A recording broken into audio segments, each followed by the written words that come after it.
Welcome to Geordie Lass Doc Sass. One day, a Geordie and a Canadian walk into a bar and decide to start a podcast about relationships, and what a topic that is. No subjects are off limits. Get in touch today with us at geordielass.com or email info@geordielass.com and let us know what you think and what we should talk about. Welcome to the podcast. Hi, Sara. Hello. Oh, hello. How's it doing? Oh, I am a-okay. It's a bit of a heat wave. I'm now almost in the same time zone as you. Well, 2 hours ahead, but we are both. Are we both in a heat wave right now? Are you sweating your socks off? Don't be rubbing that one in. No. We are absolutely not on a heat wave right now. In fact, I can see the wind outside and I'm wearing a sweater. So we are not in a heat wave. Kidding. It's like 40 degrees Celsius. You've touched on a sore point here. It's bloody 18 degrees here, Anna, and breezy. What is going on over there in Jersey? That's crazy. I thought you guys cycled with Europe. Oh my gosh, that's terrible. Okay, the Atlantic. I don't know who we're cycling with, but it's not funny. It's not funny. But yes, I have heard in Europe it is bonkers temperature, and I guess I wouldn't necessarily be wishing that on people either, because there are a lot of people struggling right now, I am sure. Yeah. The first time I've ever seen a forest fire, we drove through back to Athens, and we drove within a kilometer of a forest fire. I've never seen anything so haunting. It was terrifying.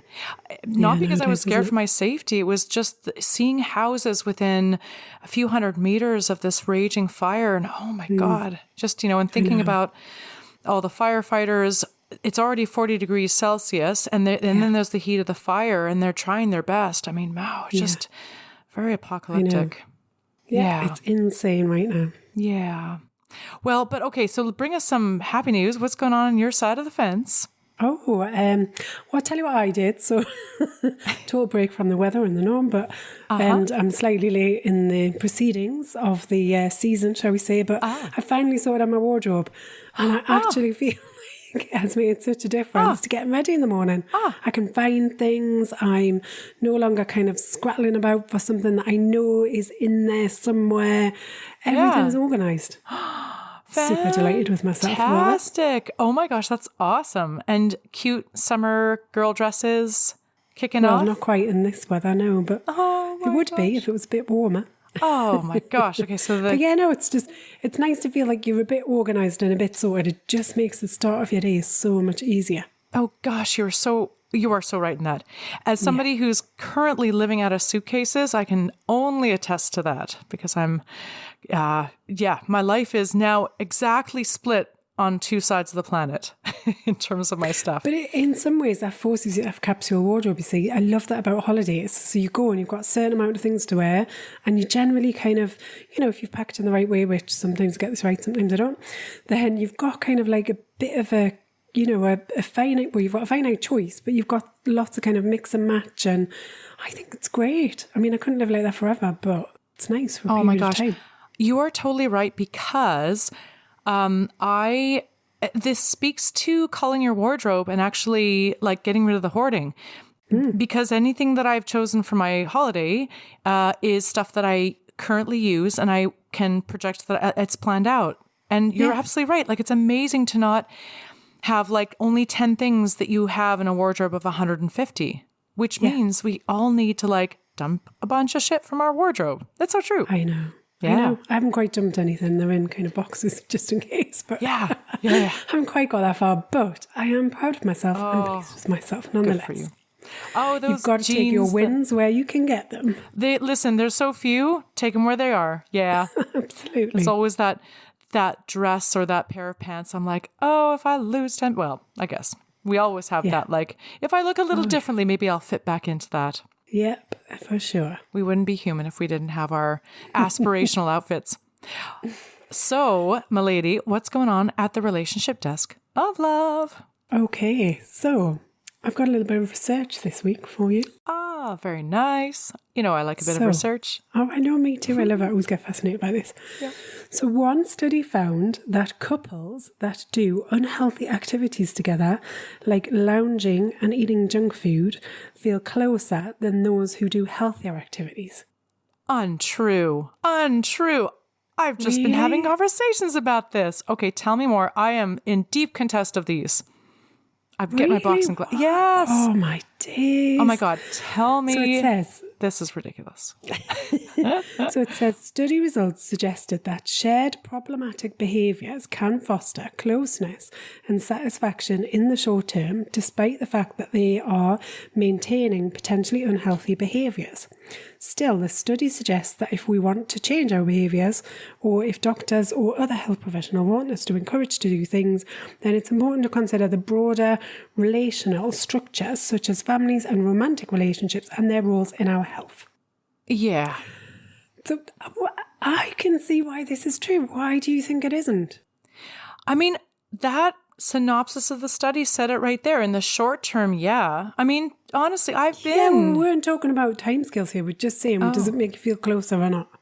Oh. Do you not think there's a shared camaraderie in doing something that's a bit naughty, or you know you shouldn't be, or you know isn't that good for you, and therefore makes you feel closer, no?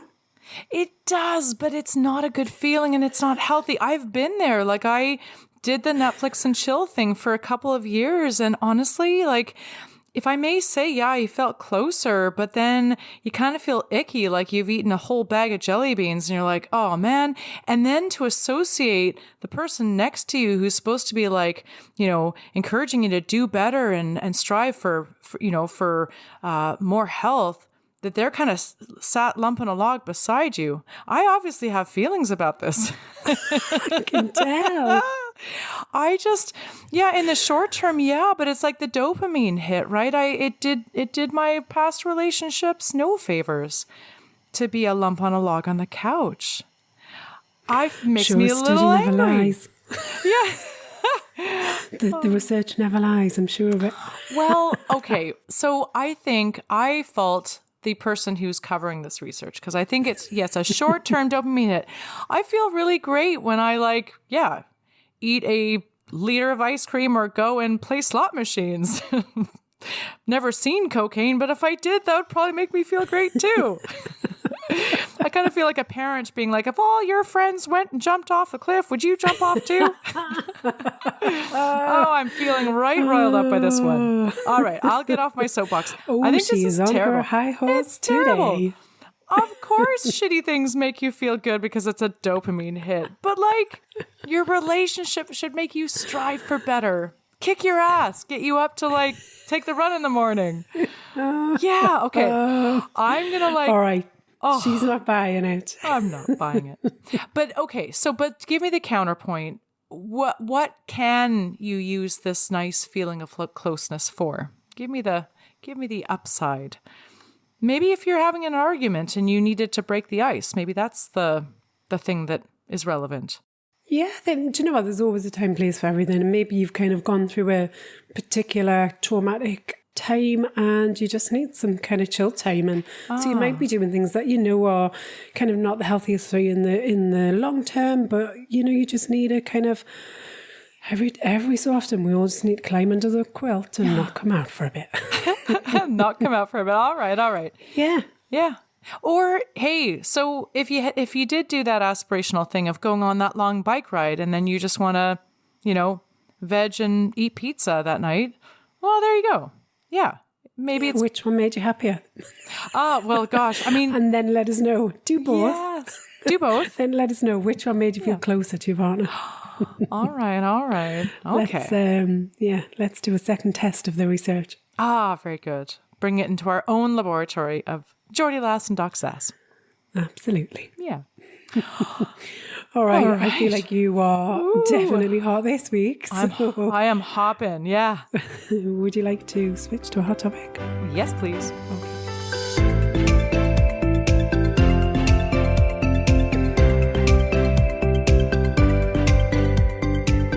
Hot topic. What was the thing before the thing?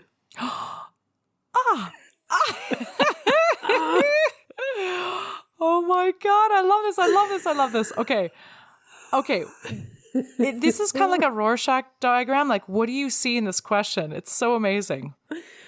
So I think for me, this topic is often about the things that we see on the surface or the the behaviours and the actions and the outcomes that are happening on a surface level of a relationship, particularly when things aren't going so well. But also this works actually when things are going so well, is to understand what was the driving force, or what were the kind of, not necessarily just the immediate things, but the things before that were happening that have actually led to this outcome or this situation or position that you're in. Oh. That's what I hear. You mean like the brewing discontent or unmet needs or resentment or passive aggressiveness before a big blowout? Is that like all of that, yeah. Okay. Do you know, the reason why this is quite kind of relevant is, a lot of people that I've been talking to recently, that same thing that comes back about communication, but even that, right? So we're not communicating, that's causing a problem, causing an outcome. But there's a thing before the lack of communication. Oh my gosh, this speaks to me. Yes. Do you know what I'm saying? So it's never just about the thing, like. Absolutely. There's proxy wars all over the place. You think you're fighting about one thing, but it's a tip of the iceberg of stuff that may not even really relate. Like it might be so much bigger and deeper and more foundational. And I think often what happens in this situation is we don't even know what the thing is before the thing. Right. So like if I'm saying, right, do you know what? I just can't communicate with my partner. Every time we kind of have blazing row, I just shut down, can't communicate, don't even know what to do about that. Like if I don't know what is driving that and causing that, because I haven't kind of looked at it at a deep enough level, or I haven't taken the time to really observe maybe some of those patterns of behaviour that lead up to that point, because often these things come out of the blue, right, and kind of smack you in the face, and you're like, where did that come from? We were doing okay and now we're not. But if I don't take time to, or haven't had the opportunity, or don't have the right kind of awareness to be able to look at that, even I don't know what the thing is, and it becomes really difficult. You can see why people get kind of stuck and trapped in patterns of behaviour and these kind of negative cycles within a relationship that they can't get out of. Oh my gosh, you're right. It makes perfect sense, doesn't it? Yeah, no, that's absolutely true. I think we don't recognize the thing because it expresses itself in very subtle ways. We're so used to damping down our own feelings when unmet needs come up, when we're triggered, and we might notice it as a discomfort in our chest or a nausea or a constriction around our neck. And we don't even link that something is coming up for us, but that's kind of our big tells of unmet need, trigger, old messages. Man, how do you know I'm going through this right now? Yeah. I think, this works in reverse as well. So when we're looking at, that's kind of, we're looking at from our perspective there, something's happened to me. But the other way we can look at it is to kind of something's happening or happening to my partner. It's about then saying, actually, what's the thing that's driving that? And again, this could be positive or negative outcome, right? So you could be having a really, sometimes you just get into those really lovely squishy moments in your relationship where you're like, oh my God, like, could we be any more in love right now? And they don't, we're not constantly in that state of kind of hyper connection and affection. But at that moment in time, when we are feeling it really super strong. And it can be useful to kind of trace back some of the things that have led up to that as well. So what is it that contributed to this feeling, this moment? So it's not always a negative thing, because then that helps us to identify more of the things that we want in a relationship and start to put that in place. Yes. I like the postmortem on that one. Yes. Yeah, and it's funny because like that squishy thing might be a gesture that really spoke to your love language, or it could be that you both revisited a beautiful memory together, or you took time to go out and spend some quality time together, or to have a conversation where you were talking about non-transactional, non-household stuff, where you were able to reconnect with that part of you that it maybe existed before a lot of the day-to-day stuff kind of settled in. Yeah. That is really cool. Yeah. I mean, and definitely like the thing behind the thing. Yeah. I mean, you can you can count it always. It's going to be reactivation of an old message that may not even really tie into what's present in the reality of the now, really. Yeah. Yeah. I mean, how many times do we get stuck in that kind of old story? And it's a real kind of, it's a good point of reflection to sit there and say, how true is this? moment? How true is this feeling or this thought that I'm having right now? How true is that really in my kind of present day life? Or how much of that is driven from the past? So it's a good kind of barometer there to say, is this really, is this really true for me now? Or is this true for an old me? Oh, that doesn't exist anymore. Yeah. I remember listening to a line on another podcast. I can't remember which one it was, otherwise I would have given them some credit right now. And it was a psychologist, and he was on about your kind of, I think it was like about mental health, mental awareness, that sort of thing. And he said, if you met your 7-year-old child today, you'd not recognise that person.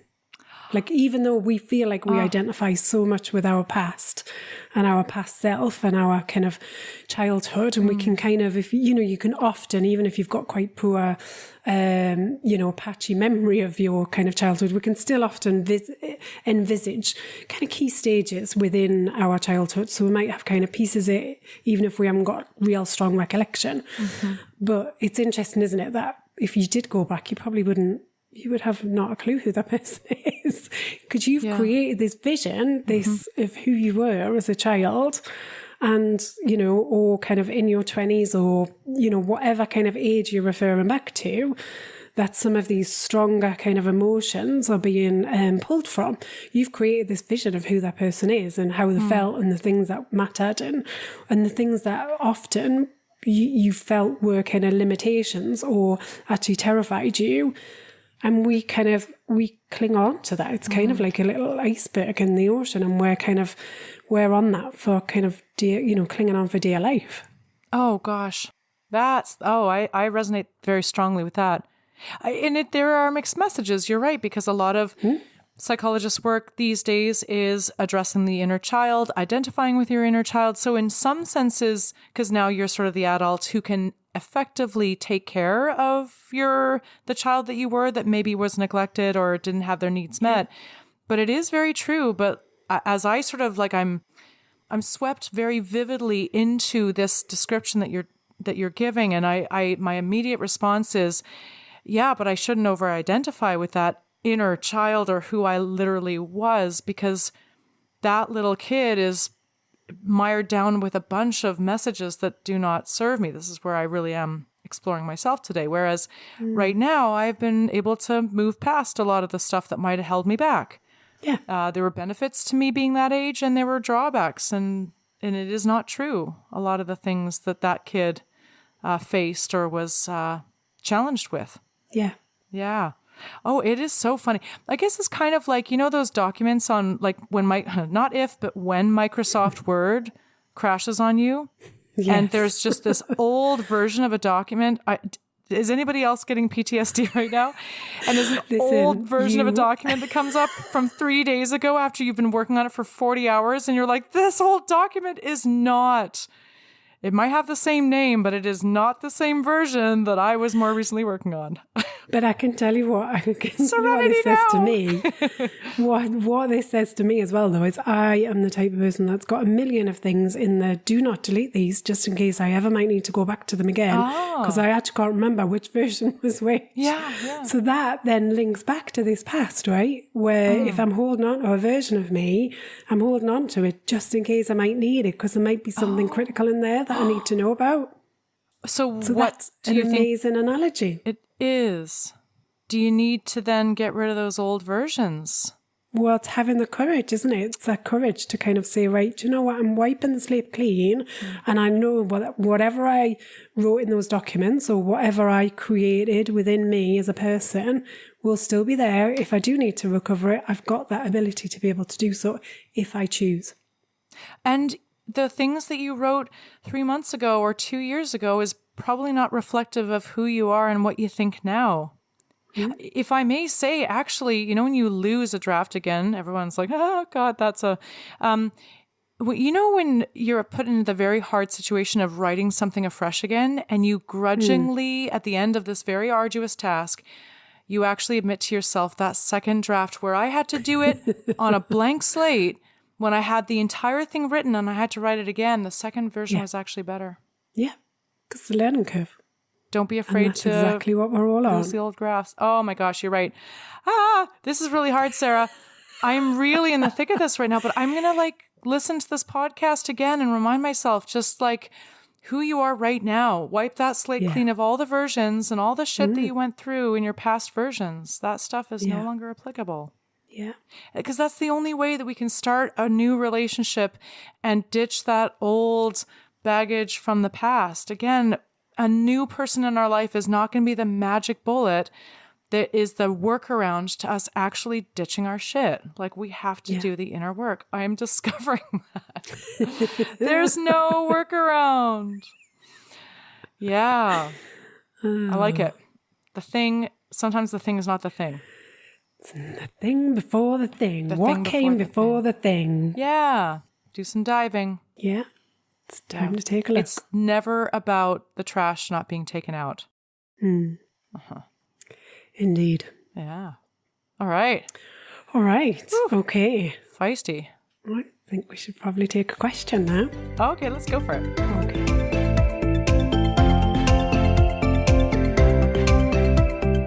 Today's question. Would you date someone who called their mom every night at 7:45 p.m? Do you know anybody like this? Not the 7:45 p.m. thing, but I did used to date a guy who every Sunday would religiously phone his parents. Mm-hmm. How'd that work? I thought it was quite sweet, actually. I think that's a good thing. I think it means that you've got kind of a regular check-in. It's nice that whilst it kind of feels a bit regimented, like I prefer to kind of just ring people when you want to talk to them, not because we've got a kind of set slot. But that's my personal preference. But I could see how it could have its merits because at least, you know what, you're all available, you're all there, you're hopefully present and you're kind of lined up to have a conversation. I know other people do this with their kind of maybe like elderly parents, and because especially now in the age of kind of technology, if we need to get things kind of online and ready, if we're not kind of used to being on kind of, smart video calls, then there can be a certain kind of setup involved in that. And if you're kind of an age where that's just not in your mojo, then that might take a bit of planning. So you might want to kind of stick to a set time and set schedule for that. I agree. I actually don't keep a regular pattern of calling parents. And I actually really admire those who do, because their relationship is closer. There's a priority to it. There's a habit. Yeah. That habit is very productive. It keeps like airtime keeps relationships together. I am admittedly terrible because I rely on the when I think about people. And the thing is, I'm thinking about all the people close to me all the time, but then it comes into my brain and then it leaves my brain and I'm on to the next thing. And then I don't actually call them. I'm trying to get better at it. Not that great. So no, I agree. I think that speaking to your family, your mom or whatnot, especially if they're elder, especially if we don't know how long any of us have on this planet, especially if your parents are older or in poor health. So like as a partner to somebody, I would want to respect that time slot, and it's important to them, and I bet, at the end of the day, like as a partner, I benefit when my partner has a strong family connection. Like, I've learned when you've got shitty relationships with your family, that does no favor for because we're communities, right? We're interconnected communities. Okay, but 7:45 every night. Okay, that's another level up. So there's a downside, right? So I get the kind of weekly or kind of like, maybe twice a week cadence, but I think the crux of this question, and I guess where the listener was coming from, is, but like every single day at that time, what if there was another priority? So, I'll take it to the extreme, right? So I'm in labour and it's 7:45. Does my partner say, hold up, pause those contractions, I'm just going to make a phone call? or leaves the room for that phone call, baby's born, partner comes back, oh man, I missed it, I'm sorry. Yeah, we're being extreme here, but there'll be other things that come up, right? So like what happens if you're on holiday, you're in a different time zone? Does it still have to be kind of, so I think for me, it's the rigidity of the the time and the frequency of kind of every single day. However, there could be reasons for that. Maybe, as you say, they're in kind of poor health and there is a need to kind of check on them. But then I would ask the question, does it have to be exactly kind of 7:45 every day? Because there might be other days where we've got plans or other priorities. If you move further down the line and you've got kids, there'll be a time when 7:45 is actually bedtime. And, does that mean I'm always on my own doing that? Like, these are some of the things I'd want to explore. But I guess the other thing I'd say is this person is just dating this person. So it's saying, would you date a person that was doing that? I think was the question. Oh, yeah. Well, I mean, it depends on where you eat. I mean, in Greece, right? Like that's totally getting into like drink hour before dinner hour. So I mean, that time really concerns me because I'm like, man, we're just not going to ever have dinner if you're on. Yeah. Totally. Exactly. Yeah. So I think there are some, I think on a kind of an emotional, a connection, a family respect level, totally admire it. I think on a practical, how does this kind of then, detract from us connecting and building a relationship? Then they're the kind of, I guess that's a bit of a kind of potential conflict there to address early doors, I think. Oh, definitely. I mean, like anything, no issue is ever going to go away on its own without talking about it. Yeah, that's the great thing. And it's easier to talk about it right from the beginning as opposed to then layering on, because you might just observe, hey, it's kind of interesting. You call, how does that work when you're dating somebody versus you're 2 years in, your partner is like, oh, you don't like my mother. And then it becomes, oh, you don't like my mother. And that's why you're having, and why didn't you say anything before if it wasn't a big deal? So so much easier to be like, oh, that's kind of a curious thing. How does that work with your love life? Yeah. And I think, be honest about your feelings about it as well, because without being unkind. So it might be that you say that, that is just not something I would ever do. Like, I'm just not that type of person. I prefer to kind of be more spontaneous. And so it's understanding who you are as characters, and then actually how do you then build that into your relationship? And it's a point of I guess, information and data, isn't it? So if they are kind of, does that say that actually they are a very rigid person and like to have, schedule events, they're quite routine driven, and they kind of prefer to live in that kind of state of, I know what's coming next, as opposed to, are you more of a flexible kind of, fly by the seat of your pants, let's just be spontaneous and go with the moment. And then actually do those two worlds collide really well? Or is there some middle ground there to say, well, I could take a bit of kind of your planned approach and you could maybe take a little bit of my spontaneous approach, and then we can create this beautiful thing together. So there is no right or wrong. I can't speak suddenly. Glad this is coming at the end of the podcast. I was going to say, actually, it's not dinner hour yet, actually. It's not 1 o'clock yet. And I swear to God, I'm just drinking water. It looks like water to me, folks. So there is this opportunity to, this is the time, right, when you start dating, to create this and build this life that you want together. It's got to work for both of you. And you have to have some flexibility about what you take on and how you move and morph into this. Yes, this is completely true. Okay. Everything might not be agreeable, but everything is solvable. I mean, that's, so again, like if you have compatibility, chemistry, and communication, and commitment to leaning in, then it is solvable. Even if there's like, and there's things that you're going to compromise on and you're going to accept them. And then there's things that are going to be deal breakers and the other side is going to compromise. It's simple, but it's not easy. Yeah. Again, I just feel like I'm reading the user's manual of relationship that like is in lockstep with my personal life experiences. This is great. This is all stuff that I need on the journey. So I don't know about the listeners. I don't know about you guys, but I'm really learning every step of the way here. Well, I'm glad we're providing the service. Right, exactly. Again, I'm both the president or co-president as well as a customer of our dispensations on this podcast. Aren't we all, my dear? That's so true. So is this cold snap going to continue, this mid-July frigid temperature in Jersey? Or are you guys going to be joining us in the land of the hot? No, it looks like we're sticking at 18 degrees. Looks like that's the most popular temperature for Jersey for the next 10 days. Oh my God. It's funny because it was... I'm delighted by it. Oh, man. Yeah, no, I would love to sort of take a little mix of, you know how you mix hot and cold water and you come up with a warm? I'd love to take my 40 and your 18 and mix them up and have a nice 27. Can't do math, but that sounds about midline. Seems about right. I'll take that. Thank you very much. Yeah, exactly.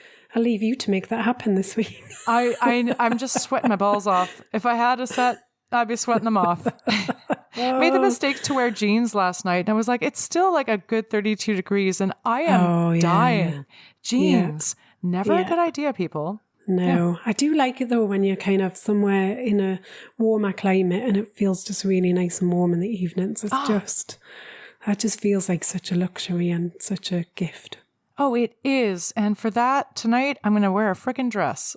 Absolutely. No more trying to... hot legs out, girl. Hell yeah. Hell yeah. Woo. All right. So you are continuing your adventures in Athens? I lose total track of which time zone you're in and which country. Oh, yeah. So Athens for now. And then a lovely friend is coming back to her home here in Greece from Toronto. And we will meet. It'll be delightful. There may be a dessert or two on a fantastic island known to have been a muse for the great Leonard Cohen. And so it's going to be a good weekend. And then back to Toronto. And then, the adventure continues of this big life transition. Well, enjoy. Oh, thank you. Yeah. You're certainly looking well on it, my love. Well, listen, I'm drinking so much wine and beer. I cannot even tell you. Like, met somebody who said, I'm at minimum drinking 1.5 liters of wine and smoking 2 packs a day. Something that he doesn't ordinarily do. He's like, I don't know. It's the mood overtakes you here in Greece. Speaking of our relationship news, from the, doing bad things and then bringing friends closer. See, you've come around to the relationship thinking after all. I love it. I knew Sarah. it wouldn't take long to win you over. Oh, I love it. I love it. She always caves in the end. I do. I do. Oh, hard on the outside, soft on the inside. Oh. All right. Well, enjoy the rest of your adventures. And so I suspect next time we record, you'll be back in a different time zone. We'll be back in Toronto. Absolutely. Okay. All right. We'll see what things are like over there. Okay, well, till next time. So that's it for another week of Geordie Lass and Doc Sass. We hope you've enjoyed listening as much as we've enjoyed chatting. Get in touch and share your questions for relationship remedies and any hot topics you want us to cover. If you need help navigating all things relationships, Anna and Sara are available for one-on-one coaching support. Email info@geordielass.com. Please remember to like, share, subscribe if you've enjoyed listening. And if you've not, how on earth have you made it this far? I promise we'll try harder next time.